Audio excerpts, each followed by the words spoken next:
Muy buenas noches, soy Omar Mariluz y esto es Todo se sabe. A ver, arrancamos la semana con tremendo destape, tremenda bomba que lanzó el domingo en Punto Final Christopher Acosta, jefe de la Unidad de Investigación de Latina. A ver, un pitufeo de dinero en efectivo que se enviaba a la cuenta de la madre de sus hijas para comprar un departamento. Esto es tremendo. Estamos con Christopher, justamente. Muy buenas noches. Omar, ante ¿cómo todo, estás? a ver, contar los detalles de esta investigación que ha implicado pues la renuncia, entendemos, o el pedido de renuncia al menos, de parte del ministro de Salud. ¿Cómo así llegan a esta información? El hecho de que un ministro maneje esa cantidad de dinero en efectivo y que le pida a sus colaboradores que la depositen en una cuenta que es la de la madre de sus hijas. Correcto, Omar, buenas noches, gracias por la invitación. La Unidad de Investigación de Latina toma conocimiento de esta historia más o menos hace unas 5 semanas, en que un primer trabajador del Ministerio de Salud nos contacta y nos cuenta esta historia de locos, ¿no?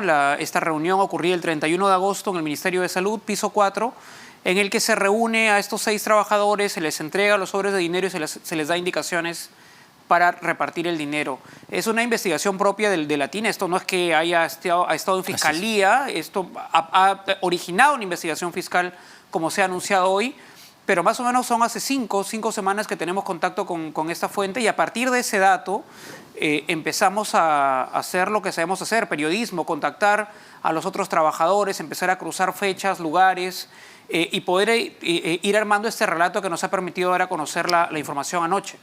A ver, Christopher, si podemos repasar los hechos que ustedes han presentado anoche de manera muy clara, porque además, y esto es muy interesante, existe evidencia fotográfica, existen vouchers, es decir, incluso podemos y han mostrado la ruta que el dinero ha seguido en las últimas semanas. Pero, a ver, ¿cómo se fueron dando los hechos? Correcto. Estas personas que han sido instrumentalizadas para hacer estos depósitos, varias de ellas toman fotos de los vouchers, ¿no? De estos vouchers que además son los documentos en los que está el número de cuenta de la persona beneficiaria de estos depósitos. Son 6 trabajadores que van a un total de 12 agencias bancarias en 6 distritos de Lima. Habían indicaciones claras que no todos los depósitos se hagan en Jesús María, que es el distrito donde está el Ministerio de Salud. Esas personas se distribuyen, cada una deposita 9.000 soles. La pregunta es ¿por qué el número clave es 9.000 soles?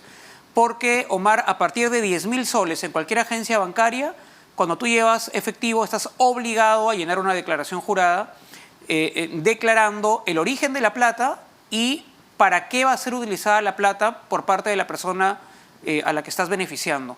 Entonces, el monto que se deposita en cada una de estas fracciones del dinero es clave para entender que había un claro afán de ocultamiento. Lo que se ha intentado aquí es que el sistema financiero no se alerte de los depósitos pitufeados, como se dice popularmente, ya que la cifra eran prácticamente 100.000 soles. Hablamos de 98.400 soles. Ahora, de por sí, Christopher, ya es irregular que un ministro, cualquier funcionario público, tenga esa cantidad de dinero, casi 100.000 soles, en su despacho, en su oficina. El ministro ya luego, en entrevista con ustedes, dice que son parte de sus ahorros y de préstamos, pero no explica con mucha claridad la pregunta que tú directamente le haces. ¿Qué hacía con tanta plata en efectivo? Exacto, esa es una pregunta que el ministro anoche no pudo responder, se la hice 2 veces. ¿Quién tiene, Omar, 100.000 soles en efectivo? Pero además ni siquiera en tu casa, debajo del colchón, como hace alguna gente, en tu oficina, ¿no? En la oficina donde despachas, el ministro o el exministro ahora tenía 100.000 soles en efectivo que pide que se depositen. Y ahí viene otra pregunta. Sí. Él dice, no, la plata yo no se la di a los 6, se la di a una persona de confianza para que me haga el depósito. Si yo le pido a un tercero que me haga un depósito, yo le pido el voucher para comprobar la operación. Esa persona no le entregó los 12 vouchers de los 6 trabajadores que habían hecho esos depósitos.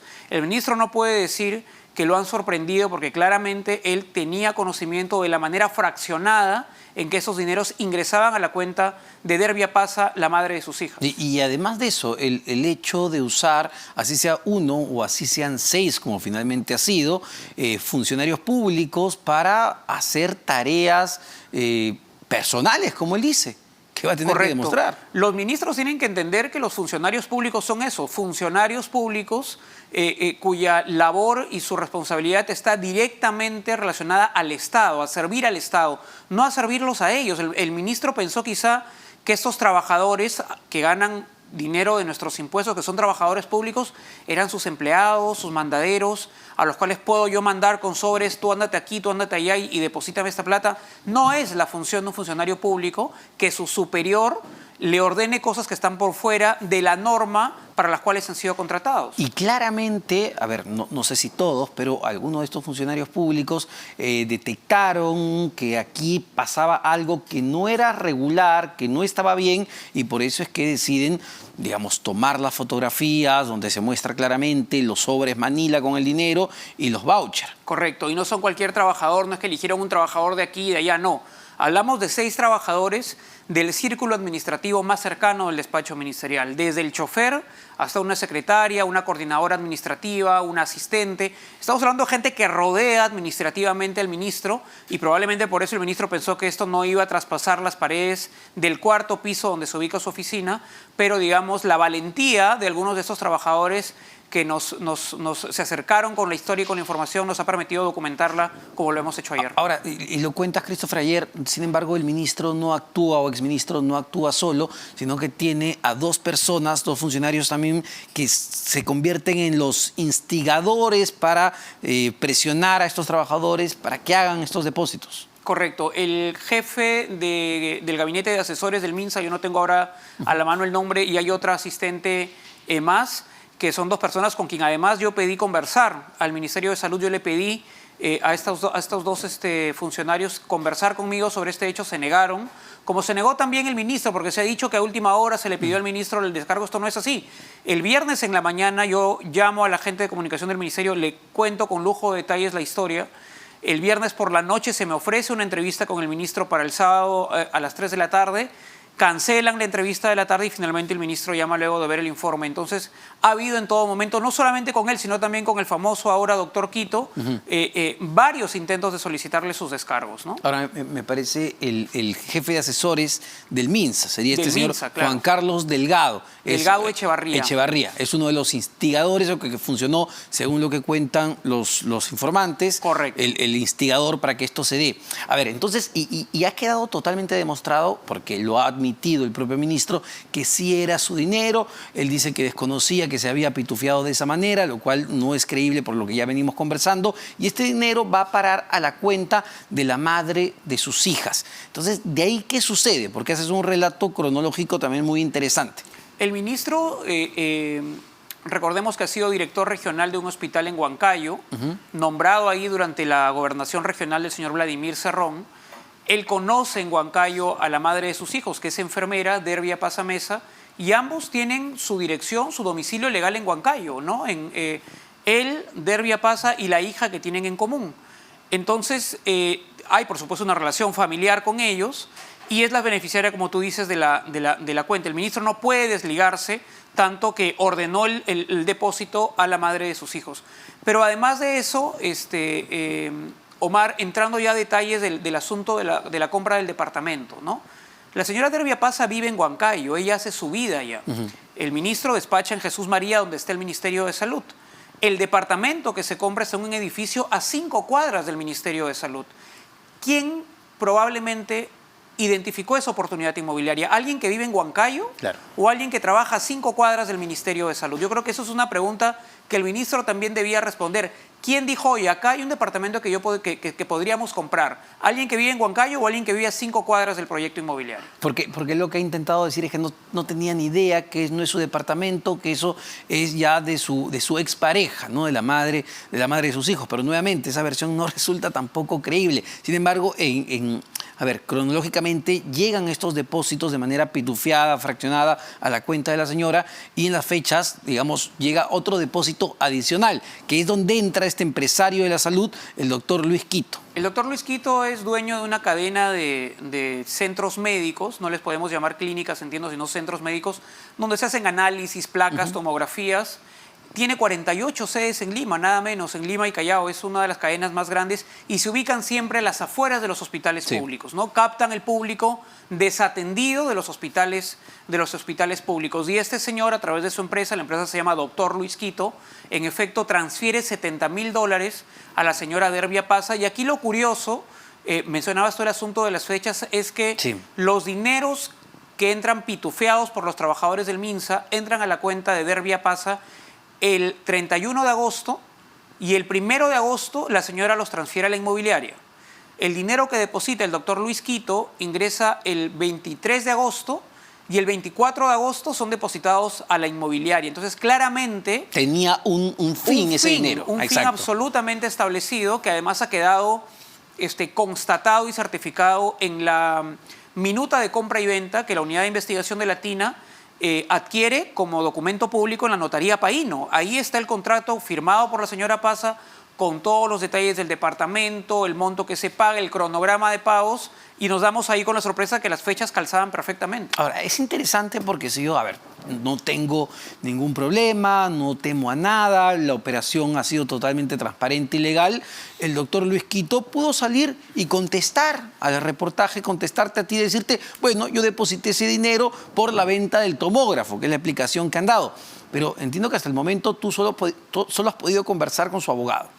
El abogado del señor Quito se negó a darnos una entrevista. Entiendo que hoy día en la mañana ha salido ante los medios a mostrar algunos papeles, una fotocopia de un supuesto contrato firmado por el señor Quito y la madre de los hijos del ministro, que serán documentos que finalmente su originalidad la certificará el Ministerio Público, ¿no? Nosotros lo que hemos mostrado son hechos absolutamente concretos. Hay un pago del doctor Quito a la señora Dervia Pasa. Los motivos tendrán que explicarlos a nivel de justicia los implicados.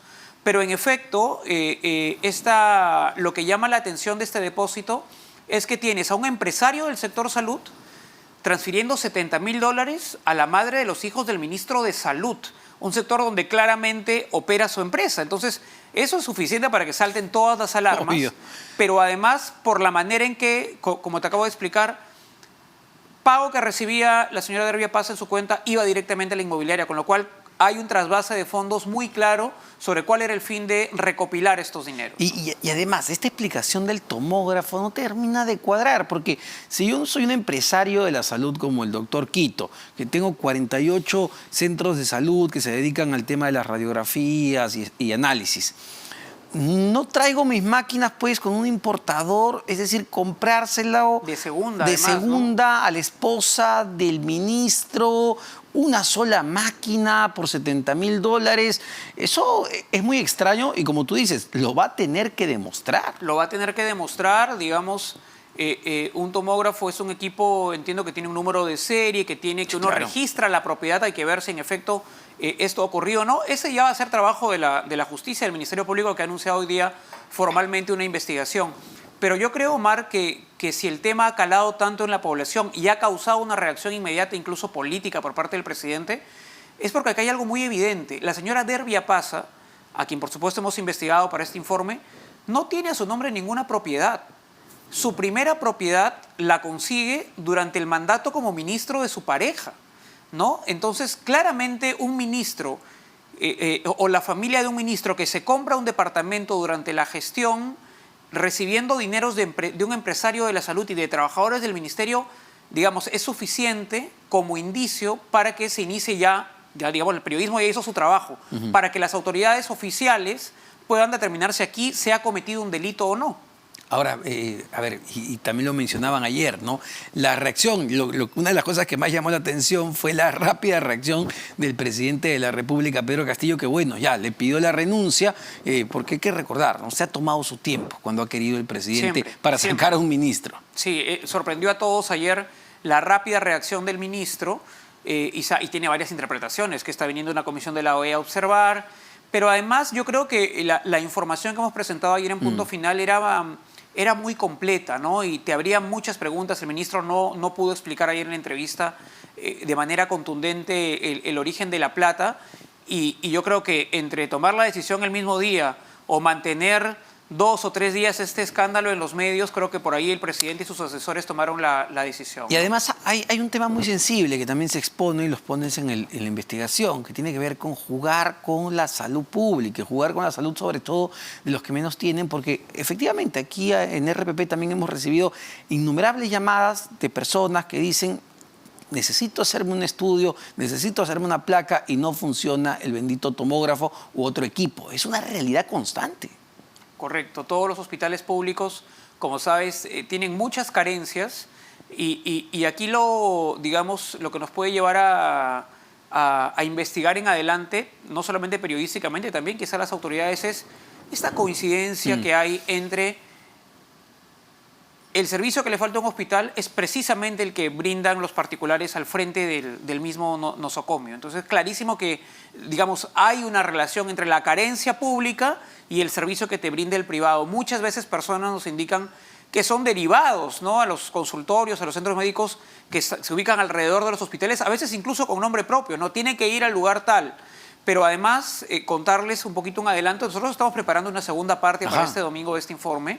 Hay más información sobre el mismo tema, sobre los personajes que mencionamos en esta historia, así que los invitamos a seguir viendo Punto Final, que tenemos todavía cosas para compartir con el público, ¿no? Es decir, Christopher, a la interna de lo que viene ocurriendo en el Ministerio de Salud, hay más. Esto no queda en un intento del ministro de, no sé, ocultar o enviar dinero a la madre de sus hijas. Nosotros estamos conversando todavía con algunos trabajadores que han participado, que conocen detalles de cómo se dio este operativo de Pitufeo, pero por supuesto hay gente que todavía tiene sus reservas sobre contar todo lo que sabe, porque el ministro todavía sigue en funciones pese a que ya el presidente lo ha despedido públicamente. Pero aprovecho las cámaras de RPP para invitar a la gente que conoce detalles de esta historia, que estamos abiertos a, con absoluta reserva, por supuesto, seguir conociendo detalles de esta historia, ¿no? ¿Cómo, solo ya para terminar, cómo recibes la reacción de algunos líderes políticos como Vladimir Cerrón? Tú lo recordabas. Jorge López, el exministro, sale justamente de la cuota de Perú Libre que reemplaza al exministro Condori, que también era de la cuota de Perú Libre, y lanza un tuit luego de varias horas señalando que, bueno, que el ministro ha explicado todo, que ya está, y un poco criticando al presidente por haberlo sacado.